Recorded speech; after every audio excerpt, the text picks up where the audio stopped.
Mirëmëngjesi të nderuar teleshikues të Drita Televizion, do të jemi së bashku në emisionin What Happened Today, çfarë ka ndodhur sot. Data sot shënon një korrik dhe ne kemi përgatitur disa informacione në lidhje me ngjarjet më të rëndësishme që kanë ndodhur në këtë datë, ku ju ftoj që t'i ndiqni.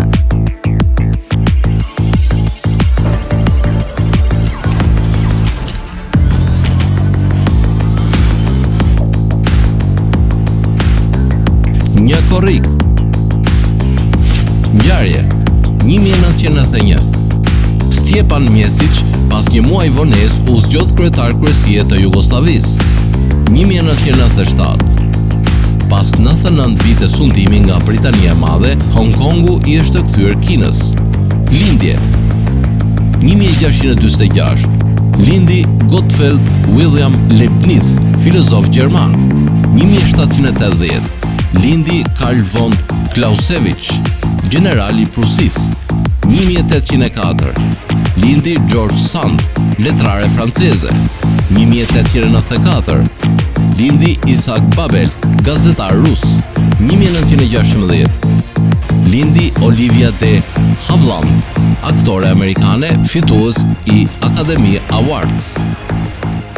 Vdekje 1736. Vdiq Ahmeti III, sultani i Perandorisë Osmane. 1971.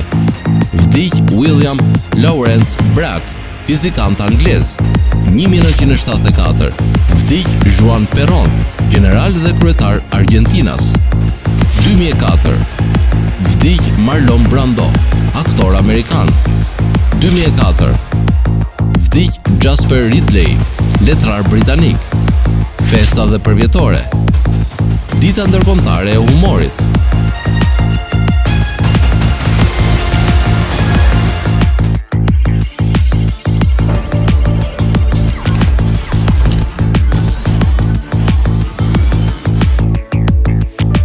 Ndërkohë kemi përgatitur për ju biografinë e James Chadwick, i cili ishte një kimist mjaft i njohur.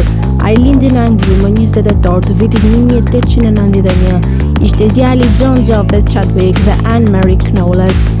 Ai ndoqi shkollën e mesme të Manchesterit përpara se të hynte në Universitetin e Manchesterit në 1908. Ai u diplomua në shkollën e fizikës Honors në vitin 1911 dhe i kaloi 2 vitet e ardhshme në profesion në Rutherford, në laboratorin fizik në Manchester, ku punoi në probleme të ndryshme të radioaktivitetit, duke fituar MCI diplom në vitin 1913. Po atë vet ju dha bursa ekspozitës 1851 dhe vazhdoi në Berlin për të punuar në Universitetin e Teknikës. Gjatë luftës së parë botërore, ai u internua në Ruthelben. Pas luftës në vitin 1919 u kthye në Angli për të pranuar studimet e Cambridge dhe për të rifilluar punën në ndërtimin e Rutherford, i cili ndërkohë ishte transferuar në laboratorin e Cambridge. Rutherfordi kishte arritur atë vit të shpërbënte atome duke bombarduar azotin me grimca alfa me elementin e një protoni. Ky ishte transformimi i parë artificial bërthamor. Në Cambridge, Chadwick ju bashkua Rutherfordit në realizimin e transformimit të elementeve të tjerë të dritës me anë të bombardimeve me grimcat alfa dhe në studimet e vetive dhe strukturës së bërthamave atomike. Ai u zgjodh antar i kolegjit Gonville në vitin 1921 deri 1935 dhe u bë ndihmës drejtori i kërkimeve në laboratorin e Cavendish në vitin 1923. Në vitin 1927 ai u zgjodh antar i shoqërisë mbretërore. Ndërkohë në vitin 1932 Chadwick bërë një zbulim themelor në fushën e shkencës bërthamore. Ai vërtetoi ekzistencën e neutroneve, grimca elementare pas një ngarkesë elektrike. Në kontrast me bërthamat e heliumit, rrezet alfa, të cilat janë të ngarkuara dhe për këtë arsye mbrapse nga forcat e konsiderueshme elektrike të pranishme në bërthamat e atomeve të rënda, ky mjet i ri në shpërbërjen atomike nuk ka nevojë të kapërcejë asnjë pengesë elektrike dhe është në gjendje të deportojë dhe të ndajë bërthamat dhe të elementeve më të rënda. Chadwick në këtë mënyrë përgatiti rrugën drejt ndarjes së uraniumit 235 dhe krijimit të bombës atomike. Për këtë zbulim epokal, atij u dha medalja Hughes e shoqërisë mbretërore në vitin 1932 dhe më pas çmimi Nobel për fizik në vitin 1935. Ai qëndroi në Cambridge deri në vitin 1935, ku zgjoll në katedrën e fizikës Lloyd Jones në Universitetin e Liverpoolit. Nga viti 1943 deri në vitin 1946, ai punoi në Shtetet e Bashkuara si shef i misionit britanik të lidhur me projektin Manhattan për zhvillimin e bombës atomike. Ai u kthye në Angli dhe në vitin 1948 u torosh nga fizika aktive dhe pozicioni i tij në Liverpool pas zgjedhjes së tij si Master i Gonville në Cambridge. Ai doli në pension nga kjo mastership në vitin 1959. Nga vitin 1957 deri në vitin 1962, ai ishte antar me kohë të pjesshme i Autoritetit të Energjisë Atomike të Mbretërisë së Bashkuar. Chadwick ka pasur shumë punime të botuara mbi temin e radioaktivitetit dhe problemeve të lidhura me të. Përveç medaljes Hughes të shoqërisë mbretërore, ai mori dhe medaljen Copley dhe medaljen Franklin të Institutit Franklin. Në vitin 1925, ai u martua me Eileen Sweetheart Brown nga Liverpooli. Ata kishin vajza binjake dhe jetuan në North Wales. Hobet e tij përfshinin kopshtarinë dhe peshkimin. James Chadwick ndroi jetë më 24 korrik të vitit 1974. Tani do të kalojmë në rubrikën e shëndeti. Sot kam përzgjedhur për të folur rreth mineralit të hekurit në trupin ton, si ndikon, çfarë sjell mungesa e tij, cilat janë sëmundjet dhe simptomat që ne kemi kur kemi mungesë të hekurit. Hekuri është një element kimik. Në trupin e njeriut, ai merr pjesë me 0.008% të masës dhe gjendet kryesisht në gjak. Sasia e hekurit në gjakun e njeriut do të mjaftonte për një gosht. Kur kjo sasi lidhet me oksigjenin, merr ngjyrë të kuqe. Kjo është arsyeja që gjaku i njeriut të ketë ngjyrë të kuqe. Hekuri merret 5% nga dieta dhe 95% është depo. Hekuri është një element gjurmë thelbësor për trupin ton, veçanërisht në formimin e ruazave të kuqe të gjakut, përgjegjëse për transportin e oksigjenit në organe dhe inde. Hekuri është mjaft i rëndësishëm. Ai merr pjesë në përbërjen e hemoglobinës dhe ka rol në lidhjen dhe përcjelljen e oksigjenit në mushkëri. Në organizmin e njerëzve të rritur gjenden 3 deri në 5 mg hekur. Pjesa më e madhe gjendet në hemoglobin dhe mioglobin. Pjesa e tepërt e hekurt në organizëm gjendet si rezervë në formë të ferritinës dhe homosiderinës në mëlçi, shprehje dhe në palcën kockore. Ferritina ka mjaft role në organizëm, pengon grumbullimin e hekurit të lirë, ruan hekurin për sintezën e hemoglobinës dhe ka rol në përthithjen e hekurit. Ferritina është masë më e mirë për të matur dhe sasinë e hekurit në organizëm. Burimet natyrore të hekurit. Përmes ushqimit në organizëm futen 10 deri në 30 mg hekur në ditë. Burimet më të pasura të hekurit janë mishi, mëlçit, vezët, pula, peshku, soja, tërshërët, kungulli, bizelja, fiku e të tjerë. Tek personat që kanë mungesë të hekurit në organizëm, absorbohet rreth 30% e hekurit nga ushqimi. Deficiti ose mungesa e hekurit është një nga sëmundjet nutricionale më të shpeshta dhe shkaku kryesor i anemisë në botë, por edhe në vendin ton. Hekuri është një element kimik shumë i rëndësishëm, ku një nga funksionet e tij më të rëndësishme është formimi i hemoglobinës, protein kjo që gjendet në ruazat e kuqe të gjakut dhe është përgjegjëse për transportin e oksigjenit në organizëm. Hekuri është gjithashtu i rëndësishëm për të mbajtur të shëndetshme qelizat e organizmit, të lëkurës, thonjtë dhe flokët. Deficit hekuri kemi atëherë kur sasia totale e tij në organizëm ulet si rezultat i prishjes së ekuilibrit midis sasisë së marrë dhe asaj të humbur. Kur deficiti i hekurit është aq i thellë sa pengon formimin normal të ruazave të kuqe të gjakut, atëherë shfaqet anemia ferofedicitare.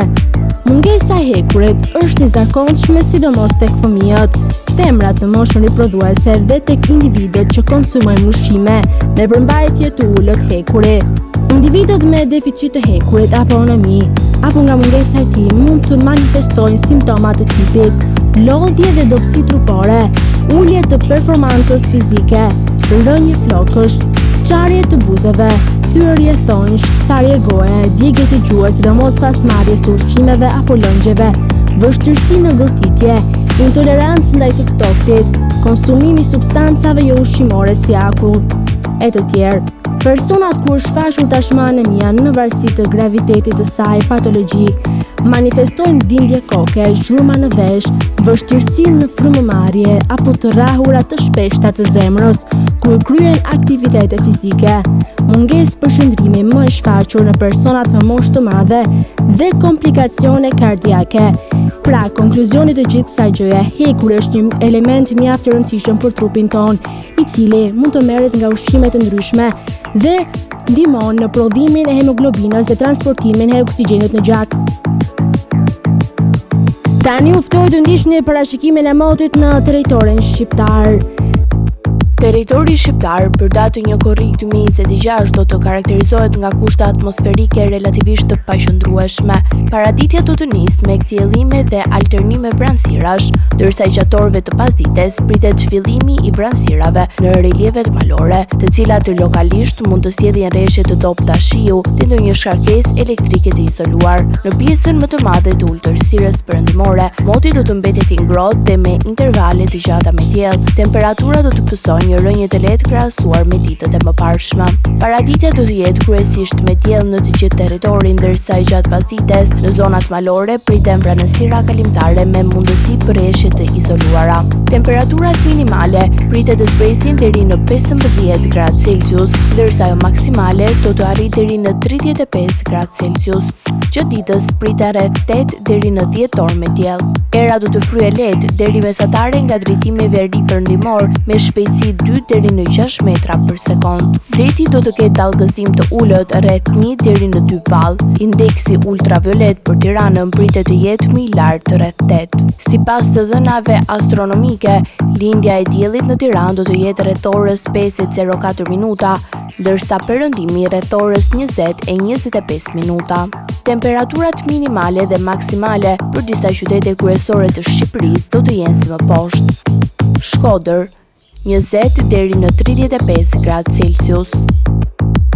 Kukës 17 deri në 31 gradë Celsius. Peshkopi 16 deri në 30 gradë. Tiranë 19 deri në 34 gradë. Durrës 23 deri në 32 gradë. Kavaj 22 deri në 32 gradë. Elbasan 20 deri në 34 gradë. Berat 21 deri në 34 gradë. Korç 15 deri në 28 gradë. Vlorë 23 deri në 31 gradë. Gjirokastër 17 deri në 29 gradë. Sarandë 23 deri në 31 gradë Celsius. Tani u ftoj të ndiqni parashikimin e motit në territorin e Kosovës.